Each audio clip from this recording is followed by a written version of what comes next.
विद्यार्थी मित्रों, આજે આપણે ધોરણ 11 જીઓગ્રાફી વિષયની અંદર ચેપ્ટર નંબર 1 ભૂગોળ એક વિષય તરીકે એનો સંપૂર્ણ સ્વાધ્યાયના સોલ્યુશનનો અભ્યાસ કરીશું અને એ પણ સાથે સાથે સરળ સમજૂતી સાથે। આ અગાઉ જો તમારે ચેપ્ટરના વિડીયો લેક્ચર જોવા હોય તો એ વિડીયો લેક્ચર 3 ભાગ આપણી ચેનલ ઉપર અવેલેબલ છે। એની લિંક પણ હું વિડીયોની નીચે આપી દઈશ, તો એ વિડીયો જોઈ નાખજો જેથી તમને વધારે આવડી જાય। અને સ્વાધ્યાયના સંપૂર્ણ પ્રશ્નોનું સોલ્યુશન આપીશું, એ પણ તમને સરળ સમજૂતી સાથે, એટલે ગોખણ પટ્ટી તમારે છોડી દેવાની છે અને પ્રોપર તમારી તૈયારી કરવાની છે। એકવાર વિડીયો જોઈ નાખશો એટલે 100% તમને યાદ રહી જશે। તો ચાલો આપણે સૌપ્રથમ શરૂઆત કરીએ વિકલ્પોથી। જે તમારા સ્વાધ્યાયની અંદર પ્રશ્ન 5 આપેલો છે કે નીચે આપેલા વિકલ્પોમાંથી યોગ્ય વિકલ્પ પસંદ કરી અને તમારે લખવાનું છે। પહેલો વિકલ્પ છે કે વિશ્વના પ્રથમ ભૂગોળવિદ કોણ છે? વિશ્વનો પ્રથમ ભૂગોળવિદ કોણ છે? તો વિશ્વનો પ્રથમ ભૂગોળવિદ થેલ્સ છે। આ યાદ રાખજો, વિશ્વના પ્રથમ ભૂગોળવિદ તરીકે કોણ જાણીતું છે? તો વિશ્વનો પ્રથમ ભૂગોળવિદ થેલ્સ છે।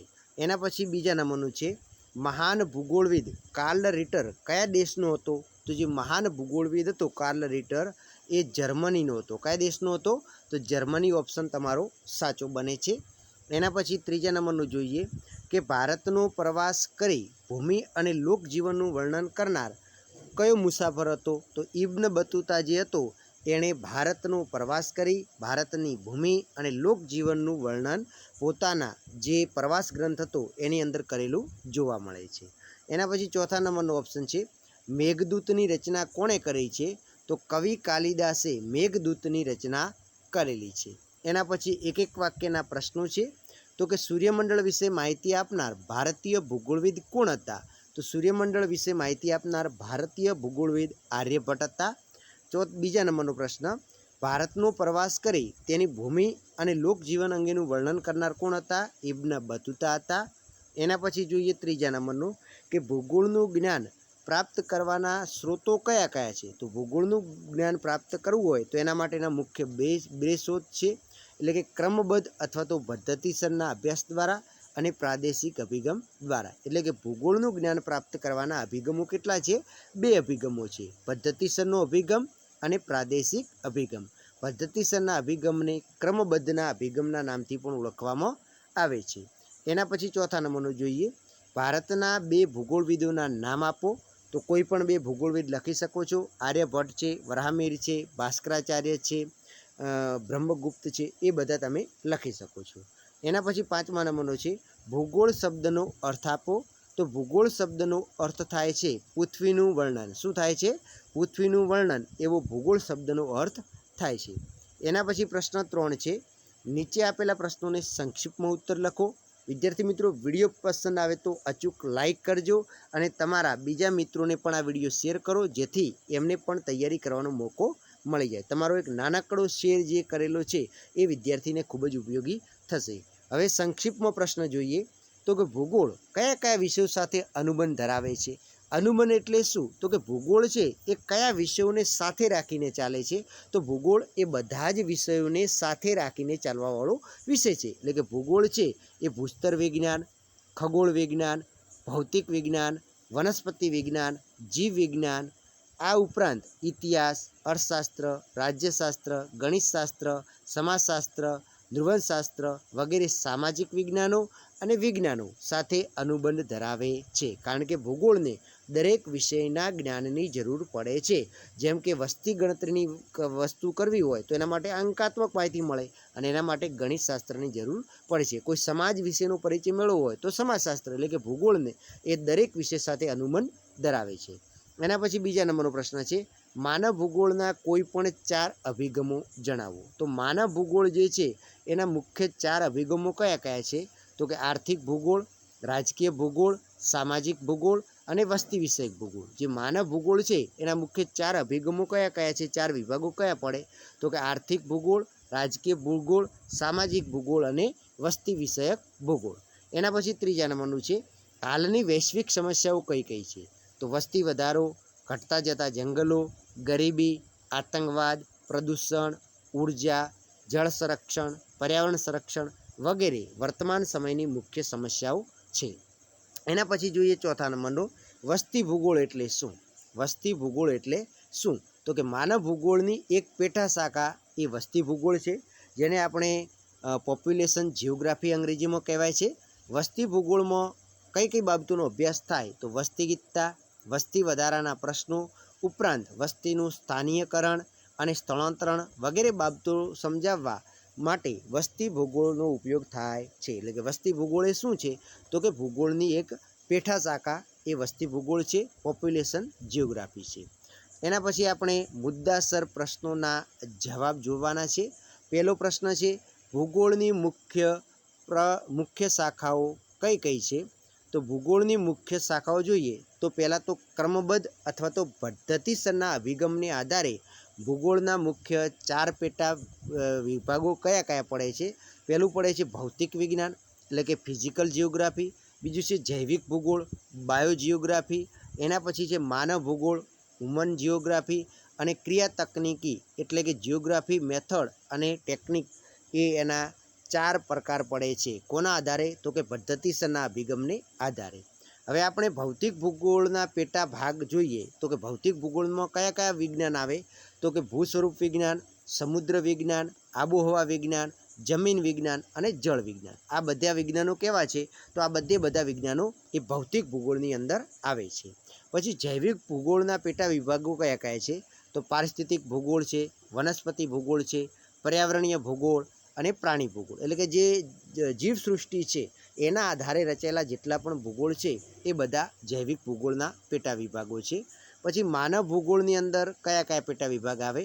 તો સામાજિક તેમજ સાંસ્કૃતિક ભૂગોળ, ઐતિહાસિક ભૂગોળ છે, વસ્તી વિષયક ભૂગોળ છે, રાજકીય ભૂગોળ અને આર્થિક ભૂગોળ. એ તમામ માનવ ભૂગોળના પેટા વિભાગો છે. એના પછી જોઈએ ક્રિયા તકનીકીના પેટા વિભાગો કયા કયા છે? તો કે નકશા નિર્માણ, માત્રાત્મક તકનીક, ક્ષેત્રીય સર્વેક્ષણ અને ભૌગોલિક માહિતી એ ક્રિયા તકનીક એટલે કે ભૌગોલિક પ્રવિધિઓ અને પ્રયુક્તિઓના પેટા વિભાગ છે. એના પછી પ્રાદેશિક ભૂગોળની મુખ્ય ઉપશાખાઓ કઈ કઈ છે? આ પણ પ્રશ્ન ઘણી વખત પૂછાય છે કે પ્રાદેશિક ભૂગોળની મુખ્ય ઉપશાખાઓ 4 છે. કઈ કઈ છે? તો કે પ્રાદેશિક અધ્યયન, પ્રાદેશિક વિશ્લેષણ, પ્રાદેશિક વિકાસ અને પ્રાદેશિક આયોજન. એટલે કે પ્રાદેશિક અધ્યયન, વિશ્લેષણ, વિકાસ અને આયોજન એ પ્રાદેશિક ભૂગોળની મુખ્ય ઉપશાખાઓ છે.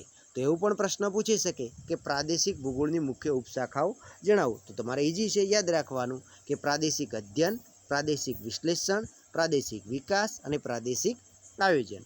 એના પછી બીજા નંબરનો પ્રશ્ન છે, ભૌતિક ભૂગોળના પેટા વિભાગો જણાવી તેમનું ટૂંકમાં વર્ણન કરો. તો ભૌતિક ભૂગોળ જે છે એ આપણે આગળ જોઈએ એમ એના 5 પેટા વિભાગો પડે છે. તો ભૌતિક ભૂગોળો એટલે કે એવા તત્વો કે જે ભૌતિક તત્વોનો અભ્યાસ કરવામાં આવતો હોય એવા ભૂગોળને આપણે ભૌતિક ભૂગોળ કહીએ છીએ. તો એના પેટા વિભાગો કયા કયા છે? તો ભૂ સ્વરૂપ વિજ્ઞાન, પછી આબોહવા વિજ્ઞાન, સમુદ્ર વિજ્ઞાન, જમીન વિજ્ઞાન અને જળ વિજ્ઞાન. આ 5 પેટા વિભાગો ભૌતિક ભૂગોળના યાદ રાખજો. હવે ભૂ સ્વરૂપ વિજ્ઞાન છે એમાં પૃથ્વી સપાટી સ્તરના ભૂમિ સ્વરૂપો છે, તેમનું વિતરણ કઈ રીતે થયેલું છે, એમની ઉત્પત્તિ, એમના પ્રકાર વગેરે વિશેની માહિતી આપણને ભૂ સ્વરૂપ વિજ્ઞાનમાં જોવા મળે છે.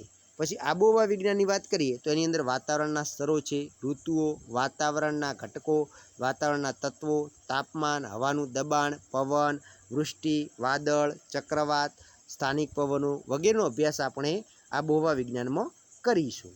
પછી સમુદ્ર વિજ્ઞાન છે તો એની અંદર મહાસાગરોની ઉત્પત્તિ, ભરતી ઓટ, મહાસાગરોની ઊંડાઈ, મહાસાગરોના સ્થાન, પ્રવાહ, સમુદ્ર તળનું ભૂપૃષ્ઠ, સમુદ્ર જળની સાક્ષરતા, મહાસાગરોની માનવ જીવન પર થતી અસરોનો અભ્યાસ આપણે સમુદ્ર વિજ્ઞાનમાં કરવામાં આવે છે. અને જમીન વિજ્ઞાનની અંદર જમીનના પ્રકાર, જમીનનું નિર્માણ, જમીનનું વિતરણ કઈ રીતે થયેલું છે, તેના લક્ષણો અને એના ઉપયોગિતાનો અભ્યાસ જમીન વિજ્ઞાનની અંદર થાય છે. જળ વિજ્ઞાનની વાત કરીએ તો એની અંદર મહાસાગરો છે, સમુદ્ર છે, નદીઓ, સરોવરો, હિમનદી વગેરે એટલે કે જળ રાશિ એટલે કે જલાવરણ અને તેની ભૂમિકા વિશેનો અભ્યાસ થાય છે. એના પછી ત્રીજા નંબરનો પ્રશ્ન છે, માનવ ભૂગોળ વિશે ટૂંક નોંધ લખો. તો કે પ્રકૃતિ અને માનવના પરસ્પર સંબંધોને કારણે ગામડા, કસ્બા, શહેરો, દેશ, કારખાના, સડકો, રેલમાર્ગો, રહેઠાણ વગેરેના સાંસ્કૃતિક લક્ષણો કે વિશેષતાઓ તથા તેમના વિતરણનો અભ્યાસ માનવ ભૂગોળમાં થાય છે. સાંસ્કૃતિક ભૂગોળ સામાજિક ભૂગોળ, વસ્તી વિષયક ભૂગોળ છે, ગ્રામીણ ભૂગોળ, શહેરી ભૂગોળ, આર્થિક ભૂગોળ, ઔદ્યોગિક ભૂગોળ, કૃષિ ભૂગોળ, વ્યાપાર અને પરિવહન ભૂગોળ તથા રાજકીય ભૂગોળ વગેરે માનવ ભૂગોળની મુખ્ય વિષય શાખાઓ છે, જે આપણે આગળ જોઈ ગયા છીએ. માનવ ભૂગોળમાં માનવ વિકાસને આડે આવતા ભૌગોલિક પરિબળો અને ભૌગોલિક સમસ્યાઓને સમજાવે છે. હવે મુદ્દાસર એટલે કે સવિસ્તાર જે મોટા પ્રશ્નો કહેવાય 5-5 ગુણના એ પ્રશ્નો જોઈએ. જેમાં પહેલો પ્રશ્ન છે કે વર્તમાન સમયમાં ભૂગોળ ખૂબ જ ઉપયોગી વિષય છે, આ વિધાન સમજાવો. તો કે વ્યક્તિ નિર્માણ માટે અથવા તો માનવીના સશક્તિકરણ માટે ભૂગોળનો અભ્યાસ અનિવાર્ય છે. ખેતી, વ્યાપાર, પરિવહન, ઉદ્યોગોની સ્થાપના અને તેના વિકાસ માટે ભૂગોળ એ પાયાનું જ્ઞાન પૂરું પાડે છે. વ્યક્તિમાં આંતરરાષ્ટ્રીય સમજ વિકસે, વિશ્વ બંધુત્વની ભાવના કેળવાય, રાષ્ટ્ર માટે પ્રેમ કેળવાય, રાષ્ટ્રીય ગુણો વિકસે વગેરે મૂલ્યોના સંવર્ધન માટે પણ ભૂગોળ મહત્ત્વની ભૂમિકા ભજવે છે. એટલે કે વ્યક્તિ દેશના નાગરિકની અંદર એક આંતરરાષ્ટ્રીય સમજ વિકસે, વિશ્વ બંધુત્વની ભાવના કેળવાય, રાષ્ટ્ર માટે પ્રેમ, રાષ્ટ્રવાદની ભાવના જાગૃત થાય, એનામાં રાષ્ટ્રીય ગુણો વિકસે, આવા અલગ અલગ મૂલ્યોના સંવર્ધન કરવું હોય તો એના માટે ભૂગોળનું જ્ઞાન ખૂબ જ જરૂરી છે. અને આ દિશાની અંદર ભૂગોળ પોતાની ભૂમિકા ભજવે છે.